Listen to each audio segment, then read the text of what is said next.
दोस्तों, महाराष्ट्र की सियासत में डिप्टी सीएम एकनाथ शिंदे को फिर से एक बार बहुत बड़ा झटका लगा है और ये झटका देवेंद्र फडणवीस और अजीत पवार ने मिलकर दिया है। शिवसेना का पत्ता फिर से कट गया है। जी हाँ दोस्तों, पूरी रिपोर्ट आपको बताऊंगा और कैसे देवेंद्र फडणवीस, अजीत पवार इस खास मौके पर मौजूद रहे, लेकिन एकनाथ शिंदे फिर गायब नजर आए। नमस्कार दोस्तों, मेरा नाम मनीष कुमार सिंह है और आपका बहुत बहुत स्वागत करता हूँ 4 PM महाराष्ट्र पे। दोस्तों, एक बड़ी खबर मैं आपको देने जा रहा हूँ। बड़ी खबर है कि एकनाथ शिंदे जो कि डिप्टी सीएम है, लगातार बीजेपी से नाराज चल रहे हैं। इन सब के बीच उन्हें झटका लगने का जो दौर है वो समाप्त ही नहीं हो रहा है। अब एक बड़ी खबर आपको देने जा रहा हूं दोस्तों। बड़ी खबर है विधान परिषद के चेयरमैन से जुड़ा हुआ। जो खबर है वो मैं आपको बता रहा हूं। बुधवार को इस पद के लिए चुनाव में नॉमिनेशन भरा गया। इस मौके पर उप मुख्यमंत्री एकनाथ शिंदे कहीं भी नजर नहीं आए, कहीं नहीं दिखे। चेयरमैन पद के लिए महायुति ने भाजपा के राम शिंदे को उम्मीदवार बनाया है। राम शिंदे जो है वो भाजपा से आते हैं। राम शिंदे के नामांकन दाखिल करने के वक्त देवेंद्र फडणवीस और अजीत पवार उनके साथ थे, लेकिन एकनाथ शिंदे कहीं नहीं दिखे। दरअसल राम शिंदे के नामांकन को एकनाथ शिंदे की शिवसेना के लिए बड़ा झटका इसीलिए माना जा रहा है क्योंकि एकनाथ शिंदे यह पद शिवसेना के खाते में चाहते थे कि एकनाथ शिंदे की पार्टी से कोई नेता जो है इस पद पर बैठे। अब माना जा रहा है कि शिवसेना की नीलम गोरखे इस पद की दावेदार थी। नीलम गोरखे जो है वो एकनाथ शिंदे की जो पार्टी है शिवसेना, उनसे दावेदार थी, लेकिन अब उनका पत्ता कट गया है। नामांकन दाखिल करने के बाद राम शिंदे ने कहा कि कांग्रेस पार्टी ने भी कोई नामांकन दाखिल नहीं करने की बात कही है। ऐसे में ये चुनाव निर्विरोध होगा, इससे एक अच्छा संदेश जाएगा। उन्होंने खुद के उम्मीदवार बनाए जाने के लिए देवेंद्र फडणवीस और उप मुख्यमंत्री का धन्यवाद किया, यानी देवेंद्र फडणवीस और अजीत पवार का धन्यवाद किया उन्होंने और कहा कि भाजपा और शिवसेना के बीच सीनियर लेवल पर कुछ चर्चा हुई, इसके बाद नामांकन दाखिल किया गया। आपको बता दें कि विधान परिषद का ये जो पद है ये लंबे समय से जो है वो लटका हुआ था। 2022 और 23 में शिवसेना और एनसीपी में बंटवारा हो गया था। विधान परिषद में भी भाजपा सबसे बड़ी पार्टी है। शिवसेना चाहती थी कि उसे ये पद मिले, चेयरमैन जो बने वो उनकी पार्टी के बने, लेकिन यहाँ भी देखिए दोस्तों, एकनाथ शिंदे को सीधा-सीधा झटका लगता हुआ दिखाई दे रहा है, यानी ये पद भी जो चाह रहे थे, वो भी उनके हाथ से निकल गया। भाजपा ने राम शिंदे का चुनाव किया है क्योंकि वह धांगड़ समुदाय से आते हैं। वो कारजट जमखेड़ से विधायक थे, लेकिन 2019 और 24 में वो एनसीपी शरद गुट के रोहित पवार से हार गए थे। तो दोस्तों देखिए, अब राम शिंदे तो जो है वो विधान परिषद के चेयरमैन बने और तमाम चीजें आगे होंगी, लेकिन ये खबर आपको देने का जो मेन प्रेजेंट था ये वो कि जो राजनीतिक जानकार और जो राजनीतिक एनालिस्ट हैं वो इसे एकनाथ शिंदे के लिए एक बड़ा झटका मान के चल रहे हैं।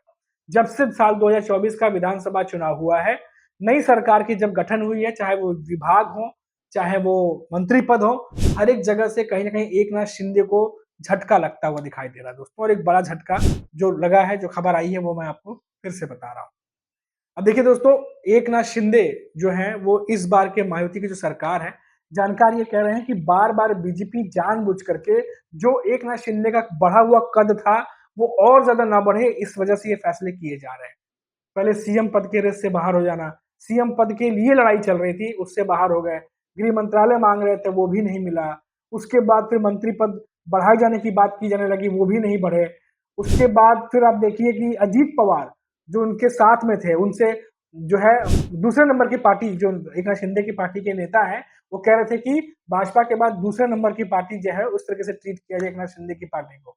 लेकिन जब से महायुति सरकार बनी है, विधानसभा चुनाव आने के बाद ऐसा लग रहा है कि बीजेपी की तरफ से अजीत पवार को ज्यादा तरजीह दी जा रही है, अजीत पवार को ज्यादा जो है करीब रखा जा रहा है और कहीं ना कहीं एकनाथ शिंदे को दरकिनार किया जा रहा है। अभी तक की जो रिपोर्ट्स है लगातार उनसे तो यही लग रहा है, क्योंकि एक के बाद एक शिंदे अपनी मांग रखते हैं, लेकिन उसको पूरा नहीं किया जाता।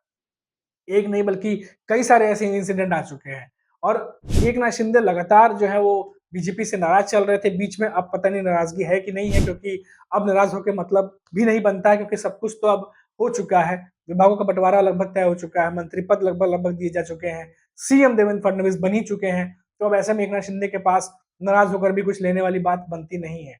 हालांकि अब ये देखना होगा कि अजीत पवार पर जो बीजेपी इतनी मेहरबान है, आखिर कौन सी ऐसी रणनीति है भविष्य को लेकर के कि जिसकी वजह से अजीत पवार और एकनाथ शिंदे दोनों सहयोगी दल होने के बावजूद अजीत पवार की एनसीपी को बीजेपी की तरफ से ज्यादा तरजीह दी जा रही है, ऐसा दिखाई पड़ रहा है। वित्त मंत्रालय देने की बात हो रही है, मिल ही गया लगभग लगभग जो रिपोर्ट्स आई उसके मुताबिक। उसके बाद आप देखिए कि अजीत पवार लगातार देवेंद्र फडणवीस के साथ नजर आते हैं। शपथ समारोह में भी दोनों एक जैसे कपड़े लगभग पहने हुए थे, अगल बगल कुर्सी लगी हुई थी। फिर जब दिल्ली गए तो देवेंद्र फडणवीस अजीत पवार दोनों बड़े बैठकों में शामिल हुए, लेकिन एकनाथ शिंदे वहां भी नहीं दिखे। और अभी जो मैंने आपको खबर बताई, देखिए यहाँ भी अजीत पवार और देवेंद्र फडणवीस साथ दिखे, लेकिन एकनाथ शिंदे यहाँ भी नहीं दिखे। तो कटे कटे से थोड़ा अलग थलग जो है वो एकनाथ शिंदे इन दिनों महाराष्ट्र की राजनीति में दिखाई दे रहे हैं। भले ही वो महाराष्ट्र में डिप्टी सीएम हो, अजीत पवार जो है वो डिप्टी सीएम हो या देवेंद्र फडणवीस सीएम हो, लेकिन ये सीएम डिप्टी सीएम के बीच में एकनाथ शिंदे कैसे डिप्टी सीएम है, तो कहीं ना कहीं थोड़ा अलग थलग दिखाई दे रहे हैं इस समय। क्योंकि लगातार आप देखिए नाराजगी की बात हो रही है, हालांकि नाराजगी की खबर तो अजीत पवार के खेमे से भी आ रही है, और इतना ज्यादा नाराजगी बढ़ गई है इस समय कि छगन भुजबल कोई बहुत बड़ी मुसीबत खड़ी करने वाले हैं, ये भी खबर निकल के आ रही है। क्योंकि अजीत पवार के साथ जो सबसे बड़े नेता प्रफुल्ल पटेल हो, छगन भुजबल हो, ये बड़े नेता हैं और काफी सालों से महाराष्ट्र की राजनीति में राजनीति कर रहे हैं। छगन भुजबल की नाराजगी और उनके समर्थकों की नाराजगी इतनी बढ़ गई है कि अब अजीत पवार के घर के बाहर भी उनके समर्थक पहुंच के प्रदर्शन कर रहे हैं। और तो और जिस तरीके से बयान छगन भुजबल की तरफ से आ रहे हैं, देख करके लगता है कि जरूर कुछ ना कुछ बड़ी घटना जो है वो आने वाले समय में घटने वाली है।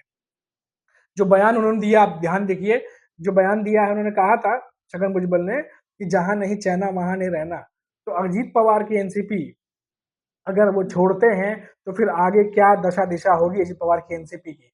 क्या उनके नेता टूटेंगे? क्या छगन भुजबल कोई बड़ा खेल जो है वो अजीत पवार के एनसीपी के भीतर कर सकते हैं? इसकी भी पूरी जो है उम्मीद जो है वो जताई जा रही है। तो कुल मिलाकर देखना ये दिलचस्प होगा कि आखिर छगन भुजबल करने क्या वाले हैं, क्योंकि अपने नेताओं के साथ उनकी बैठक होने वाली है, रिपोर्ट आ रही है। बड़े नेताओं के साथ जो उनके समर्थक है उनके साथ मीटिंग होने वाली है। मीटिंग के बाद कुछ बड़ा निर्णय छगन भुजबल कर सकते हैं, ऐसी खबरें निकल के सामने आ रही हैं। ऊपर से देखा जाए तो अजीत पवार काफी स्ट्रिक्ट रवैया अपनाए हुए हैं, और कई सारे जो अजीत पवार के खेमे के जो मंत्री हैं वो भी काफी स्ट्रिक्ट नजर आ रहे हैं। और ये भी माना जा रहा है कि अजीत पवार के खेमे में कई मंत्री छगन भुजबल से नाराज भी थे, क्योंकि छगन भुजबल को लेकर के कई बार पहले भी, चाहे मंत्री पद देना हो या उनके परिवार के किसी को कुछ पद देना हो, टिकट देना हो, वो तमाम चीजें छगन भुजबल के लिए की गई हैं। तो ये तमाम चीजों को लेकर के अजीत पवार के एनसीपी के नेता भी नाराज थे, बाकी के नेता, कि आखिर सब इतना कुछ छगन भुजबल के लिए क्यों किया जा रहा है। अब देखिए दोस्तों कि अब जब नहीं किया गया तो छगन भुजबल और उनके समर्थक नाराज हैं। जब किया जा रहा था, कुछ चीजें अजीत पवार कर रहे थे, तब कुछ विधायक अजीत पवार के एनसीपी के नाराज थे। यानी दोनों तरफ से आग लगी हुई है अजीत पवार के एनसीपी के भीतर, और ये आगे चल के कोई बड़ी लड़ाई के रूप में भी जो है वो तब्दील हो सकती है।